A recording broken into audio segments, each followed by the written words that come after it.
quiero que acompañen, ¿verdad?, y estén puestos en pie y leamos en Efesios 5, del 1 al 21. Y siempre me gusta leer las porciones completas desde el principio, porque ya leyéndola completa tenemos el mensaje completo. Y dice, ¿verdad?, en Efesios 5, 1 al 21. Si lo tiene, diga amén. Qué bueno. Dice, estoy leyendo la nueva Biblia de las Américas. Si hay una diferencia, pues me la disculpan. Sean pues imitadores de Dios como hijos amados y anden en amor, así como también Cristo les amó y se dio a sí mismo por nosotros, ofrenda y sacrificio a Dios como fragante aroma. Pero en la inmoralidad, toda impureza o avaricia, ni siquiera se mencionen entre ustedes, como corresponde a los santos. Tampoco haya obscenidades, ni necedades, ni groserías, ni cosas que no son apropiadas, sino más bien acciones de gracia. Porque con certeza ustedes saben esto, que ningún inmoral, impuro o avaro, que es idólatra, que tiene herencia en el reino de Cristo y de Dios, que nadie los engañe con palabras vanas, pues por causa de estas cosas la ira de Dios viene sobre los hijos de desobediencia. Por tanto, no sean partícipes con ellos, porque antes ustedes eran tinieblas, pero ahora son luz en el Señor. Anden como hijos de luz, porque el fruto de la luz consiste en toda bondad, justicia y verdad. Examinen lo que le agrada al Señor y no participen en las obras estériles de las tinieblas, sino más bien desenmascárenlas. Porque es vergonzoso aún hablar de las cosas que ellos hacen en secreto. Pero todas las cosas se hacen visibles cuando son expuestas a la luz, pues todo lo que se hace visible es luz. Por esta razón dice, despierta tú que duermes y levántate de entre los muertos y te alumbrará Cristo. Por tanto, tengan cuidado cómo andan, no como insensatos, sino como sabios, aprovechando bien el tiempo, porque los días son malos. Así pues, no sean necios, sino entiendan cuál es la voluntad del Señor, y no se embriaguen con vino, en lo cual hay disolución, sino sean llenos del Espíritu. Hablen entre ustedes con salmos, himnos, cantos espirituales, cantando y alabando con su corazón al Señor. Den siempre gracias por todo en el nombre de nuestro Señor Jesucristo, a Dios el Padre. Sométanse unos a otros en el temor de Cristo. Gracias, Señor. Pueden sentarse.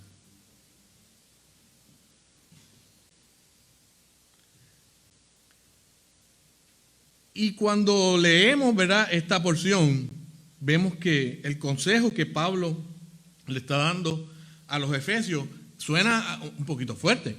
Porque si a usted le dicen necio, usted se pone un poquito como que, me dijo necio. Eso es como cuando en la palabra también aparece la palabra hipócrita. Suena fuerte. Hay una palabra que no aparece mucho aquí, pero también que en ese tiempo se usaba, que era idiota. Son palabras fuertes que se usaban en ese tiempo, que todavía se las dicen a uno y uno como que se queda. Pero no estoy diciendo que Pablo dijo idiota, pero sí, ¿verdad? Son palabras antiguas que cuando uno las escucha se oyen tan fuertes que también afectan a uno fuertemente. Así que él está, ¿verdad?, dando consejos porque había notado que habían algunas conductas que estaban ocurriendo allí, ¿verdad? Y por ello comienza, ¿verdad?, dando consejos, pero sobre este consejo que Pablo está dando, ¿verdad?, que quiere llevarlos, ¿verdad?, a lo que subrayé, a llevarlos a bondad, llevarlos a que sean justos, a que vivan en la verdad, ¿verdad? Vemos que ahí en el número 9, ¿verdad? Le dice, si ustedes, ¿verdad?, dejan lo que están haciendo, van a tener como fruto el ser bondadosos, el ser agentes de justicia y en trabajar y vivir su vida en la verdad.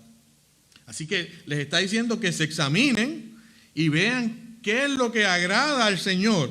Y les da, ¿verdad?, una serie de condiciones que se estaban viendo en ellos, pero no era, ¿verdad?, lo que el Señor había puesto en el corazón de Pablo, ¿verdad?, que ellos estaban haciendo, sino que Pablo tiene que hacerle esta advertencia, pero dentro de esa advertencia se la señala, se la identifica, se la, ¿verdad?, presenta, pero dentro de esas advertencias y de esa enseñanza y de esa solución a los problemas, le dice que hagan algo específico.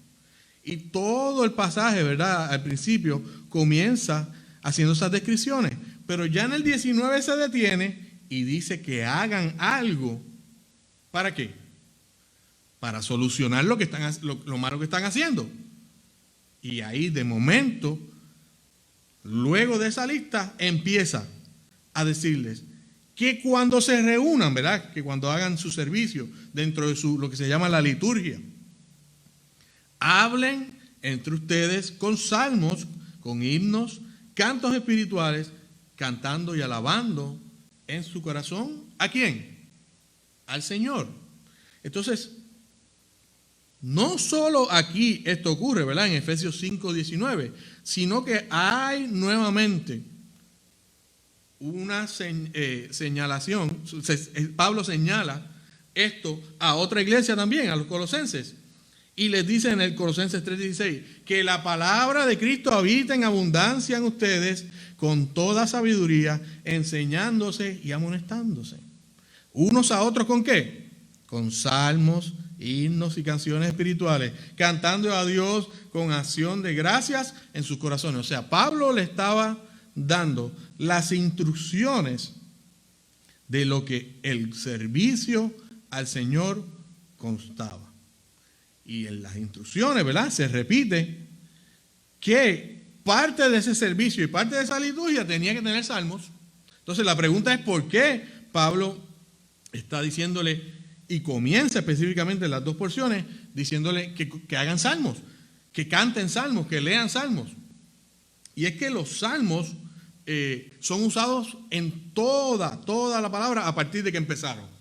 Una vez los salmos se recopilaron, todos los profetas, los apóstoles, todos los personajes, los líderes utilizaban los salmos, porque los salmos son parte esencial de aquella cultura y de aquella historia. Así que Jesús mismo utilizaba salmos. Se dice que cuando estaba en la crucifixión, en el momento de la crucifixión, parte de las palabras que decía, de las famosas 7 palabras, tenían salmos. Así que el mismo Pablo y todos los apóstoles utilizaron salmos. Los salmos tienen posiblemente todos los géneros que hayan en la palabra. Hay teología, hay cristología, hay neumatología, ¿verdad?, lo que tiene que ver con el Espíritu Santo. Los salmos también nos hablan de escatología. Es un libro completo, el cual debemos nosotros prestar atención. ¿Para qué? Para obedecer lo que dice ahí mismo Pablo. Porque si está diciendo que lo hagamos con salmos y es lo primero que recalca en esa lista, pues significa que es de suma importancia que estemos pendientes a los salmos. Así que lo dice en Efesios 5:19, lo dice en Colosenses 3:16. Y viendo lo que los salmos, ¿verdad?, nos están diciendo, los salmos fue un libro que se tardó casi 1000 años en recopilarse completo. De hecho, lo último que se recopiló de los salmos, lo hablábamos el miércoles, se hizo en los primeros 100 años de los 400 años de silencio. O sea, ya se habían escrito todos los salmos, todas las situaciones, pero cuando se acaba Malaquías y entre medio de Malaquías, que es el último libro del Antiguo Testamento, hay 400 años de silencio en que no hubo revelación escrita, de que el Señor no le dio revelación escrita a los profetas.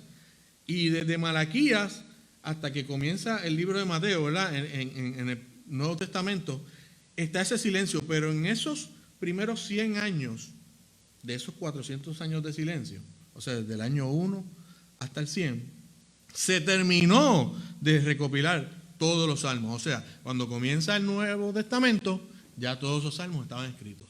Por tanto, ya ellos tenían completamente la Torá, tenían completamente los libros, ¿verdad?, de los salmos escritos, y ya ellos contaban con ellos. Y era parte de la cultura judía aprendérselos de memoria. Le decía a los hermanos que cuando cantamos aquí, ¿verdad?, estamos cantando muchos salmos, los cuales se le pusieron música. Pero hay uno que no es un salmo, ¿verdad? Exaltaré al Señor por siempre, su diestra es todo poder. Se dice, echó a la mar que lo perseguía. Se dice que puede ser uno de los himnos más viejos que existe. ¿Por qué? Porque se canta desde el tiempo en que los israelitas fueron libertados del cautiverio. Y es como una celebración. Y ellos aún todavía se reúnen y lo cantan. Es como cuando usted está en su país y un trovador comienza a cantar algo cultural de su país y empieza, ¿verdad?, a resaltar las cosas de su país. Pero cuando los judíos comienzan a cantar en sus fiestas, lo que hacen es cantar las hazañas, los milagros, las proezas que el Señor hizo. Así que, ¿por qué esto se hace? Porque esto es un acto que reafirma a la gente. A mí me encanta la trova de mi país, pero la trova de mi país en lo último se convirtió en algo de que ponen al pastor y a mí aquí al frente, entonces nos ponen un tema. Y sobre ese tema, ¿verdad?, empezamos a decirnos cosas hasta que terminamos insultándonos. Pues eso se convierte en algo vano. Sí, son los encuentros de trovadores. Lo hacen también, he visto en Venezuela también y en otros países que se usa la trova. Pero entonces, utilizar la cultura de uno para denigrarse como que no tiene sentido. El judío no es así. El judío utiliza la cultura y exalta a su Dios, porque el Dios de ellos es Dios, es Yahvé. El Dios de ellos es el Señor. Ahora, que muchos de ellos no hayan aceptado que Jesús es el Hijo de Dios y que Jesús es el Mesías es otra cosa. Pero ellos que reverencian en su cultura siempre el que parte de su folclore y de su historia sea expresada en los salmos como música, también como poesía. Hay muchos géneros poéticos que están en los salmos. Y yo quiero enseñarles 7 tipos de salmos y 7 géneros de salmos hoy.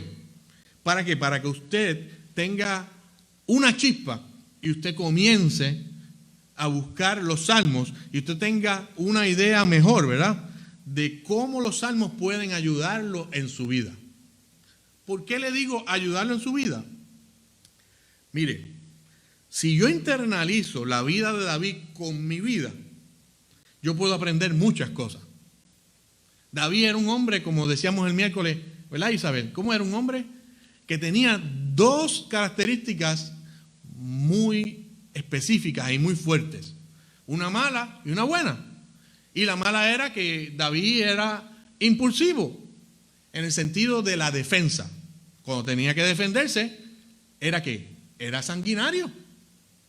David comenzó a ser un pastor de ovejas, y David tenía unas capacidades de defensa extraordinarias. Y usted cuando emplea esas capacidades de defensa para matar a un animal y comérselo, no hay problema. Pero cuando usted emplea esas capacidades de defensa para hacerle daño a otro ser humano, sí es un problema. Y David, sí, ¿verdad?, manchó su reputación y manchó sus manos con sangre. No vamos ahora a entrar en la historia de David y decir, ¿verdad?, las cosas que David hizo, porque sería otro mensaje. Pero David tenía las manos llenas de sangre por sus actos que a veces eran justificados, actos que a veces no eran justificados. Hubo un acto, ¿verdad?, que todos sabemos, ¿verdad?, cuando envía a un soldado a la guerra y él tenía interés en la esposa de ese soldado. La intención era que aquel soldado falleciera en la guerra y él quedarse con su esposa. Es un capítulo triste en la vida de él. Pero como una persona que pasa a ser de una persona sanguinaria, de una persona que conspiró contra una persona, ¿verdad? Porque eso es conspirar. Hacer un plan para que una persona muera es conspirar, es meditar en hacerle daño a alguien. ¿Cómo yo me identifico con eso? Como cuando yo estaba en la escuela superior y aquí en high school, bachillerato, ¿verdad? En algunos países. Y yo veía a la novia de mi amigo que era bien bonita. Y yo decía, si lo cambiaran de escuela.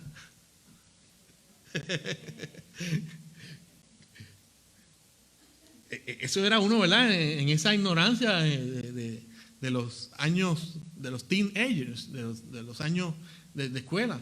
O si le pasara algo, o si, ¿sabe? Esa intención y ese pensamiento de que a otro le ocurra algo para usted tener un beneficio del otro, eso no es de Dios.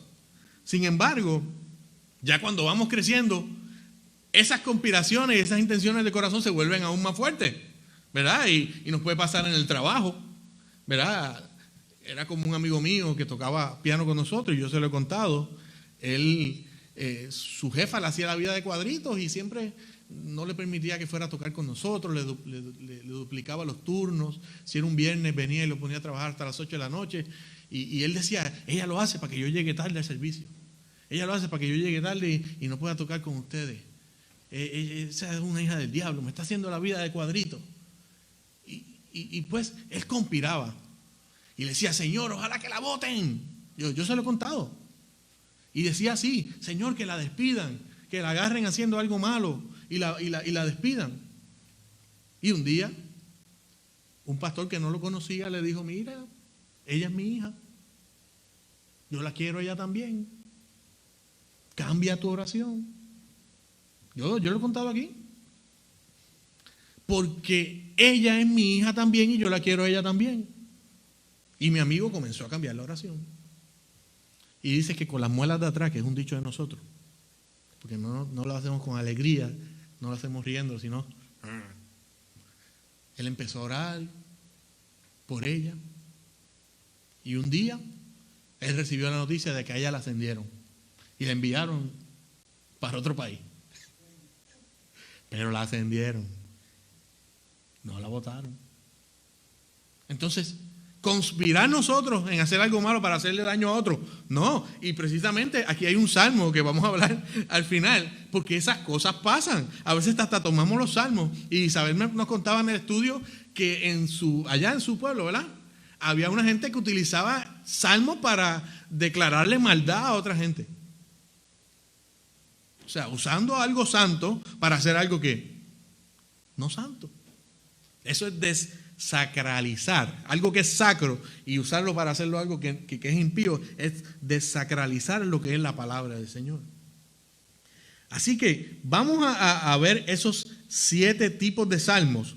Y primero lo vamos a ver de una manera, ¿verdad? Como si fuera un género el que yo quiero que usted se interese. Pero después lo vamos a ver primero a la aplicación de lo que es la riqueza y de lo lindo que son ellos. Primero vamos a ver 7 maneras de verlo, ¿verdad? En esa riqueza, lo que se llama la riqueza literaria de ellos, ¿verdad? Lo que ellos nos traen por temas y que nosotros podemos aplicar, ¿verdad? A nuestra vida cristiana y utilizarlo como herramienta. Pero después le voy a hablar de 7 cosas que deben usted anhelar, que también están en los salmos. Así que la primera,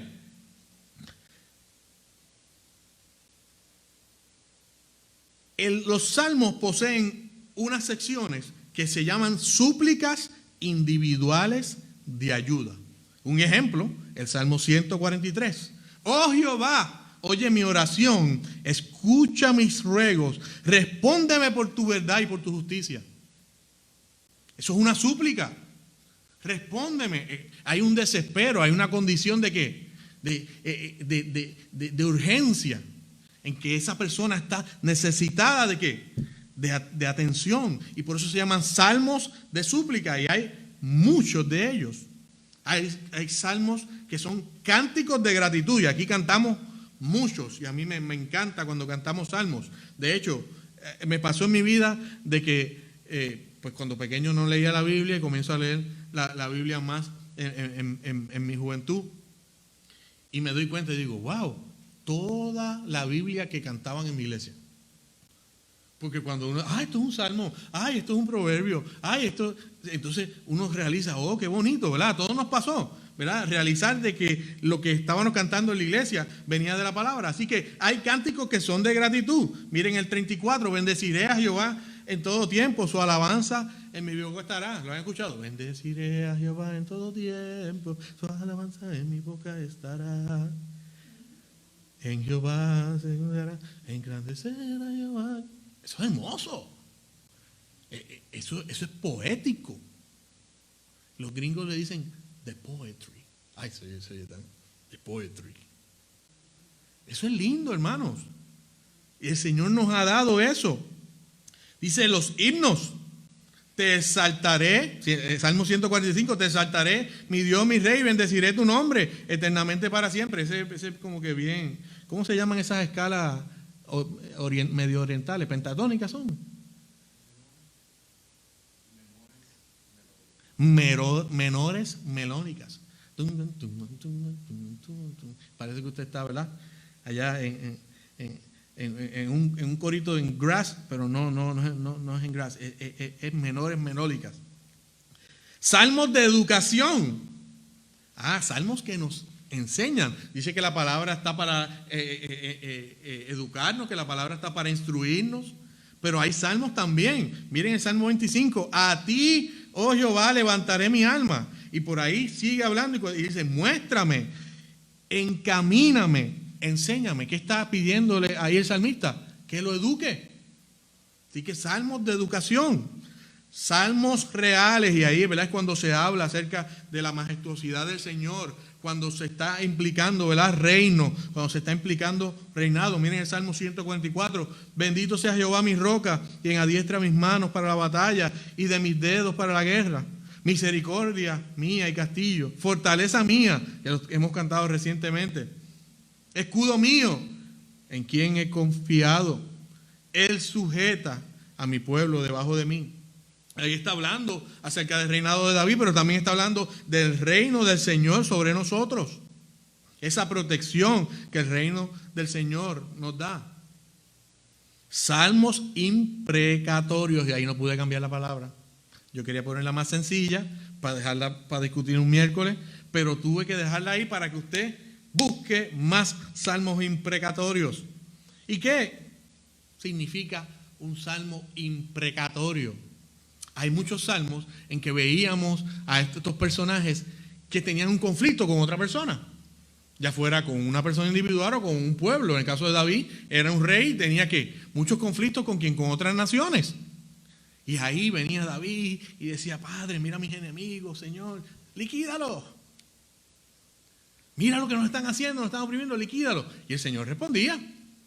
Porque también hablábamos de que de 100% de todas las tierras del Medio Oriente, donde los árabes, los musulmanes, toda esta gente dominan, del 100% de esas tierras, solamente el 1% pertenece a Israel.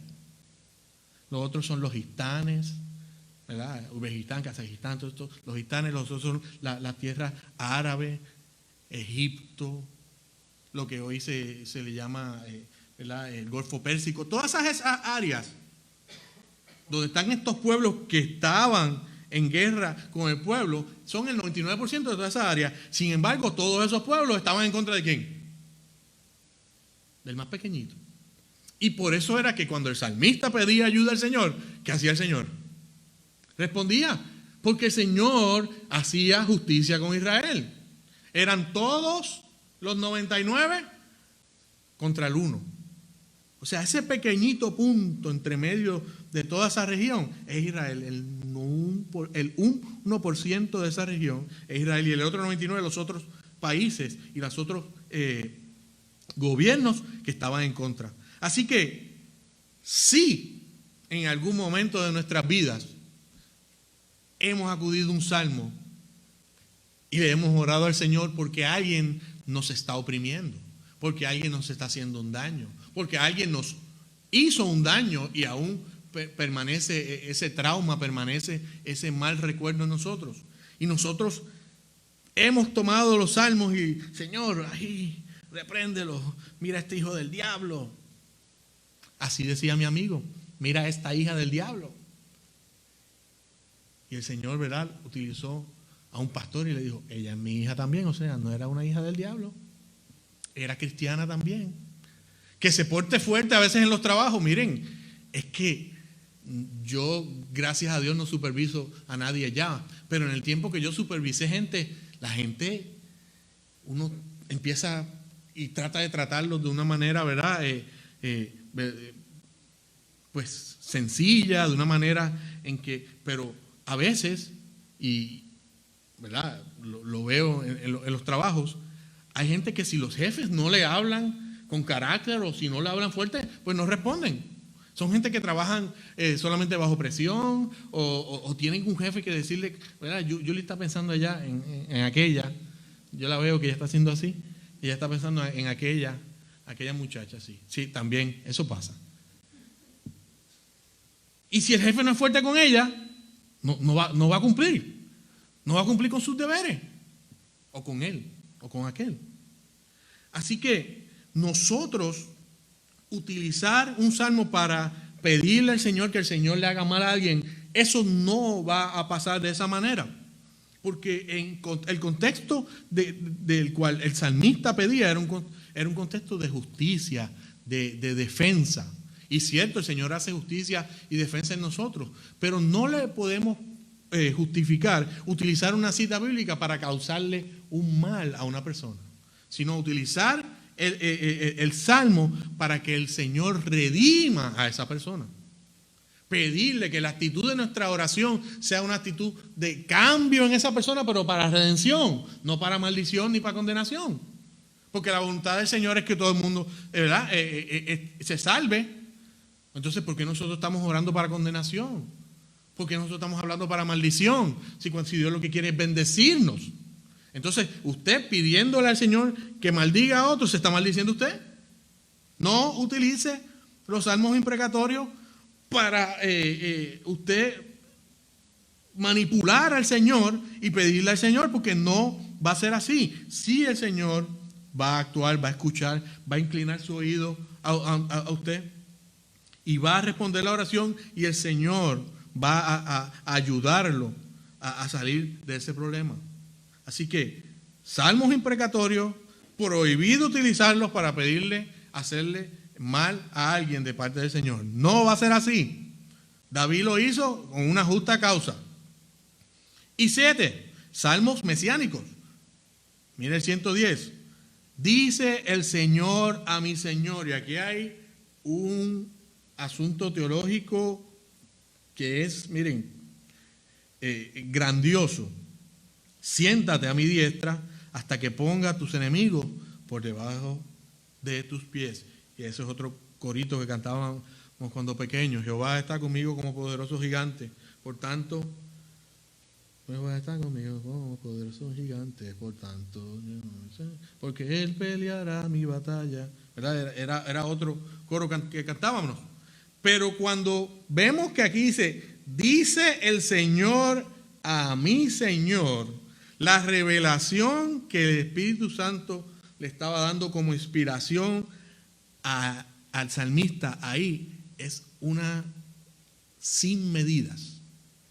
Porque en ese tiempo, el salmista hacer una declaración de dice el Señor a mi Señor, estaba hablando de una operación entre Dios Padre y Dios Hijo. Estaba hablando de una acción del Padre y el Hijo. Y ya en ese tiempo, cuando aún Jesús faltaban muchos siglos para que Jesús viniera, ya Él estaba anunciando y dando un anuncio mesiánico de que Dios era Dios Padre y que Dios era Dios Hijo. Y cuando usted busca, ¿verdad?, esa interpretación y diferentes comentarios, de hecho Lutero hizo un gran comentario acerca de esto, ¿verdad?, porque los enfoques, ¿verdad?, que Lutero tuvo eran más cristocéntricos. La Iglesia Católica era una iglesia, ¿verdad?, que estaba desenfocada. Pero uno de los mejores comentarios de Lutero es acerca de esto. Cómo el salmista tiene esa gran revelación de que viene un Mesías, un Salvador, pero que ese Mesías estaba en la eternidad junto al Padre. Ya. Y de que habían un plan y una acción y una conversación entre ellos. ¿Para qué? Para redimir al mundo.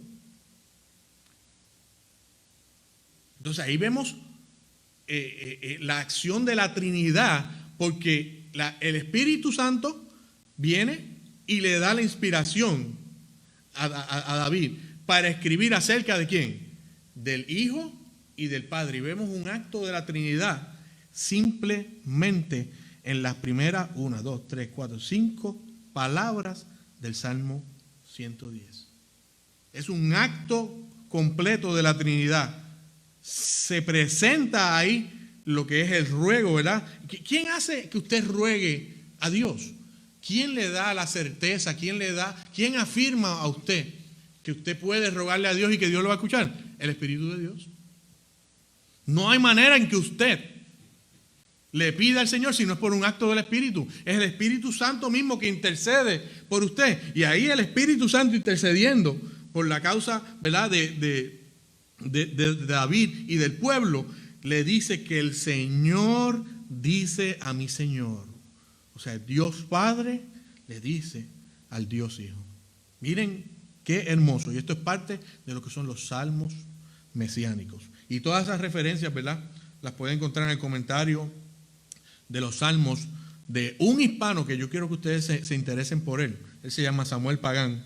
Y estas referencias, ¿verdad?, que encontré son de su comentario bíblico. Así que siéntase orgulloso de que un hispano es una persona que trabaja con esto, a nivel de que cuando se va a traducir una nueva Biblia, llaman a este señor. Es una persona muy accesible, muy sencilla dentro de todo lo complicado que hace, ¿verdad? De hablar 4 idiomas, bueno, 5, porque español, inglés, griego, arameo, 5 idiomas, y trabajar en esto y dedicarse a eso. Y es lindo ver que un hispano es parte de un gran equipo de gente de todo el mundo, gente de Europa, de Estados Unidos, y que un hispano se desempeña, ¿verdad?, en trabajar lo que es la palabra del Señor. Y ya le hablé, ¿verdad?, acerca de esos 7 tipos de salmos, que lo podríamos llamar 7 géneros de salmos, y voy a culminar con 7 anhelos del pueblo de Dios.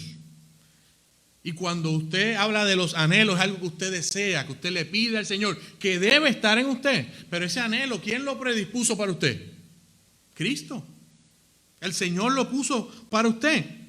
Y así que esos 7 anhelos se llaman los 7 anhelos de Israel. Pero nosotros, como la iglesia del Señor, la iglesia de Cristo, nos podemos, ¿verdad?, decir simbólicamente que somos ese Israel. Así que les voy a recitar bien rápido 7 anhelos del pueblo de Dios, 7 anhelos de nuestros, 7 anhelos del pueblo de Israel. Dice el Salmo 53, 6, el primer anhelo, salvación. Oh, si de Sión saliera la salvación de Israel. Cuando Dios restaure a su pueblo cautivo, se regocijará Jacob y se alegrará Israel. Porque la salvación no es solo la salvación para eternidad en Cristo Jesús. La salvación es que eres salvo aquí, eres nueva criatura aquí. Y cuando eres nueva criatura aquí en Cristo, ¿qué dice? Todas las cosas son hechas nuevas. De modo que si alguno está en Cristo, nueva criatura es. Entonces, cuando Cristo te salva en tu situación actual, cuando Cristo te liberta del pecado, cuando Cristo te ofrece salvación, ¿qué tú tienes? Tú has encontrado un anhelo del Señor que Él mismo puso en ti, el anhelo de la salvación. Oh, si de Sión saliera la salvación de Israel. Y así fue. De la misma descendencia de David salió Cristo, salió Jesús. Así que hay una esperanza de salvación. Y miren, esa salvación nos lleva ¿a qué? A restauración, a redención. Salmo 2, del 7 al 8. Ciertamente anunciaré el decreto del Señor que me dijo: mi hijo eres tú, yo te he engendrado hoy. Pídeme y te daré las naciones por herencia tuya, y como posesión tuya los confines de la tierra. Y ahí yo no me voy a ir al extremo con esa teología de que el diablo me quitó, porque el diablo no te puede quitar nada cuando tú estás en Cristo. Tú puedes haber cometido algún error en tu vida y puede, ¿verdad?, que se haya perdido. Y el diablo sí opera para trabajar en contra de nosotros. Pero nosotros pedirle al Señor que nos devuelva algo que el diablo nos quitó, no. Lo que el Señor te dio es tuyo. Lo que el Señor te ha dado, el enemigo no te lo puede quitar. Pero sí hay un acto de redención que Dios hace en nosotros. Y si aquello que nos quitó no nos convenía y el Señor quiere redimirnos, hay un salmo de redención para nosotros. Y ahí el Señor dice que nos ha engendrado hoy, que nos ha hecho una nueva criatura hoy. Y por tanto podemos pedirle y el Señor nos va a dar lo que necesitamos. En este caso ahí le está hablando el salmista como el asunto de las naciones, pero nosotros no necesitamos ninguna nación. Nosotros necesitamos nuestra comunidad. Nosotros necesitamos impactar nuestro pueblo. No necesitamos impactar a Estados Unidos. Nosotros lo que necesitamos es impactar nuestra urbanización, nuestro barrio, nuestra comunidad, en el campito donde vivimos. Ahí, eso es lo que necesitamos. Y haciendo eso, ¿qué hace el Señor? Nos redime, porque estamos redimiendo a otros y ese acto también nos redime a nosotros. Salmos de justicia, Salmo 10:12. Levántate, oh Señor, alza tu Dios, tu mano, no te olvides de los pobres. Y aquí salimos todos. Aquí estamos toditos, incluidos. Porque que yo sepa, ¿verdad? Ninguno de ustedes tiene $1 millón. Si tiene $1 millón, por favor, después del servicio, hablemos porque me hacen falta por lo menos 300. Así que dice, levántate, oh Señor, alza, oh Dios, tu mano, no te olvides de los pobres. Y realmente así ha sido, porque tampoco somos millonarios, pero tampoco nos estamos muriendo de hambre, gracias a Dios. Y qué lindo es eso, ¿verdad? De que tenemos, ¿verdad? Esa certeza de que el Señor hasta aquí nos ha llevado, hasta aquí nos ha bendecido, hasta aquí Él tiene cuidado de nosotros. Ya no somos pobres espirituales, sino ricos en el espíritu. Salmo 51, salmo de pureza. Crea en mí, oh Dios, un corazón limpio y renueva un espíritu recto delante de mí. No me eches de tu presencia y no quites de mí tu Santo Espíritu. Restitúyeme el gozo de tu salvación y sosténme con un espíritu de poder. Sí, dicen los comentaristas que de aquel David sanguinario a aquel David conforme al corazón de Dios, que es la otra característica grande, ¿verdad?, que se describe de él, que David era sanguinario, pero también era conforme al corazón de Dios. ¿Cómo eso puede ocurrir? Como una persona que hizo, ¿verdad?, lo que hizo, hazañas, ¿verdad?, despedazar a alguien, cortarle la cabeza a alguien, hablábamos, ¿verdad? Porque decimos, le cortó la cabeza a Goliat, pero lo decimos como que, sí, le cortó la cabeza. No, ¿sabes lo que es cortarle la cabeza a alguien? Sí, eso no es como allá el pollo, cuando ustedes, en nuestros países, cogíamos el pollo y le cortaban ahí ya y lo hacíamos. No, aquello era un gigante, medía casi 8 pies. Y agarrarlo por el pelo y cortarle la cabeza. Pero ¿qué ocurre? Entre ese hombre que era sanguinario, que era un hombre que se le prohibió volver a construir el templo porque no podía, sus manos estaban muy manchadas de sangre, y el hombre que era conforme al corazón de Dios, está el Salmo 51. Porque en el Salmo 51 es que él pide contundentemente que lo vuelva a hacer puro, que lo restaure. O sea que dicen los comentaristas que entre esa maldad que tuvo, ¿verdad?, y sus pecados que fueron sanguinarios y las acciones sanguinarias que eran justificadas, y aquello que era ser conforme al corazón del Señor, estaba, crea en mí un corazón limpio. O sea, límpiame de esa sangre y renueva un espíritu recto delante de mí. Ya no me voy a fijar en la mujer de aquel otro, sino que voy a simplemente estar enfocado en la mía. No me eches de tu presencia, no quites de mí tu Santo Espíritu. Restituye el gozo de tu salvación. Y eso es muy importante, hermano. Yo recuerdo en mis tiempos aquellos líderes en que yo no veía gozo en ellos, y siempre esa cara, y es difícil entender, ¿verdad?, cuando una persona es pastor por muchos años y enfrenta muchas situaciones. Las experiencias de los pastores son experiencias fuertes, pero eran ejemplos que yo tenía que no eran cónsonos con lo que decía la palabra. Porque yo conocía gente que yo iba a ministrar estando en el hospital o estando ya en un lecho de muerte, y esas personas, en vez de yo ministrarle a ellos, me ministraban a mí. El gozo del Señor en ellos era tan... Pero ver otras personas que se decían ser ministros, que se decían ser pastores, y estar siempre con esos rostros así, y siempre con un rostro enfogonado, y allá ellos vestidos así, que a veces se veía una actitud, ¿verdad?, no de cristiano, y ver que ese gozo del Señor, que esa alegría del Señor no estaba en ellos, es ver de que esas personas necesitaban el amor real de Cristo en ellos. Quizás su legalismo, quizás, ¿verdad?, fueron malos enseñados, pero el cristiano debe de permanecer en gozo, como Pablo cuando estaba en aquella cárcel, ¿verdad?, la cárcel más de adentro, que estaba allá en esos calabozos, y él seguía cantándole al Señor. Así que, ¿cómo tener un gozo en medio de la prueba?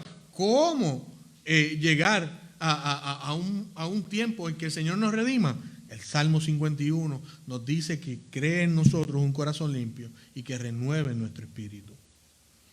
Estoy terminando. Salmo 16:11. La presencia de Dios me darás a conocer la senda de la vida. En tu presencia hay plenitud de gozo. Nuevamente está hablando de que estemos gozosos. En tu diestra hay deleites para siempre. Deleitarnos en el Señor, deleitarnos en su palabra, deleitarnos en los salmos que son tan lindos.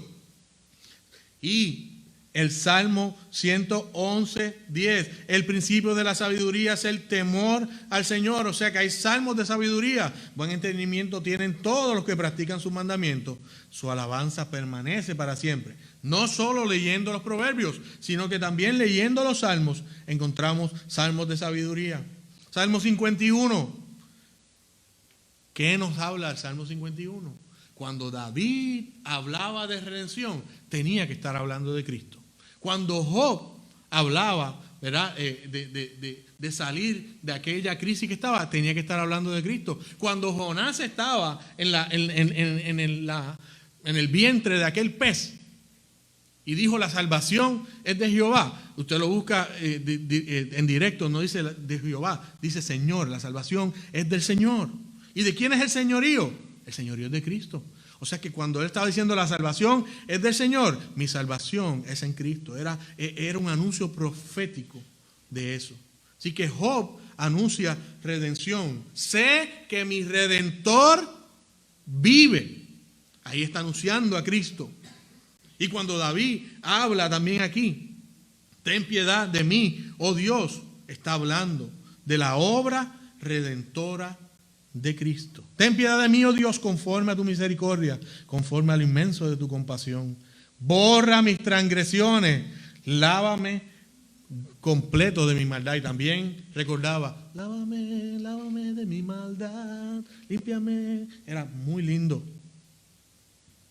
Yo nací en iniquidad y en pecado me concibió mi madre.